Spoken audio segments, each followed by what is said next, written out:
ಈ ಯುದ್ಧದ ವಿರಾಮ ಏನಿದೆ ಈಗ ಏನೇನೆಲ್ಲ ಬದಲಾವಣೆಗಳಾಗ್ತಾ ಹೋಗುತ್ತೆ ಅಥವಾ ನಾವು ಮುನ್ನೆಚ್ಚರಿಕೆಯನ್ನು ಏನಾದರೂ ವಹಿಸಬೇಕಾ? ಯಾಕಂದ್ರೆ ಶೇರ್ ಮಾರ್ಕೆಟ್ನಲ್ಲಿ ಸ್ವಲ್ಪ ಮಟ್ಟಿಗೆ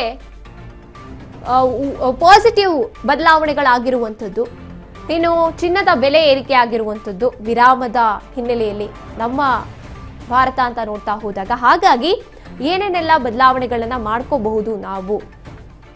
ಮಧ್ಯಪ್ರಾಚ್ಯ ಯುದ್ಧಕ್ಕೆ ವಿರಾಮ ಇರೋ ಕಾರಣಕ್ಕೆ ಈಗ ಕೇಂದ್ರ ಸಚಿವರು ಏನೇನೆಲ್ಲ ಚೇಂಜಸ್ ಆಗುತ್ತೆ, ಹಾರ್ಮೋಜ್ನಲ್ಲಿ ಇನ್ನೂ ಮಿಕ್ಕಿರುವಂತಹ ಹಡಗುಗಳನ್ನ ವಾಪಸ್ ಯಾವ ಹಂತದಲ್ಲಿ ಕರೆಸ್ಕೊಳ್ಳುವಂತ ಪ್ರಯತ್ನಗಳನ್ನ ಮಾಡೋಣ ಅಂತ ಏನಾದರೂ ಮಾತನಾಡ್ತಾರಾ? ವಿದೇಶಾಂಗ ಸಚಿವರು ಕೂಡ ಭಾಗಿಯಾಗ್ತಾರೆ ಸಭೆಯಲ್ಲಿ.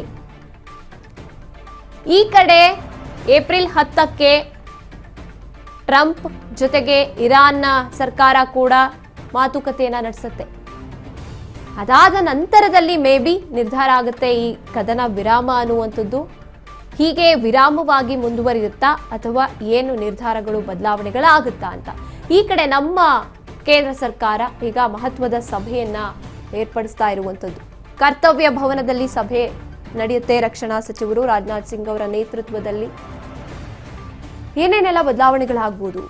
ಈ ಕಡೆ ರಾಜ್ಯ ಅಂತ ಬಂದಾಗ ಕೇಂದ್ರದಿಂದ ಏನು ಕೂಡ ನಮಗೆ ಸಿಗ್ತಾ ಇಲ್ಲ, ಕೇಂದ್ರ ಏನು ರೆಸ್ಪಾನ್ಸ್ ಮಾಡ್ತಾ ಇಲ್ಲ, ಬದಲಾವಣೆಗಳಾಗ್ತಾ ಇಲ್ಲ. ಹಾರ್ಮೋಜ್ ಜಲಸಂಧಿಯಿಂದ ಹಡಗುಗಳು ಸಾಲು ಸಾಲು ಬರ್ತಾ ಇದ್ರು ಕೂಡ ಇಲ್ಲಿ ಏನು ಬದಲಾವಣೆ ಆಗ್ತಾ ಇಲ್ಲ ಅಂತ ರಾಜ್ಯ ಒಂದ್ ರೀತಿಯಾಗಿ ಕೇಂದ್ರಕ್ಕೆ ಬೆಟ್ಟು ಮಾಡಿ ತೋರಿಸ್ತಾ ಇರುವಂತದ್ದು.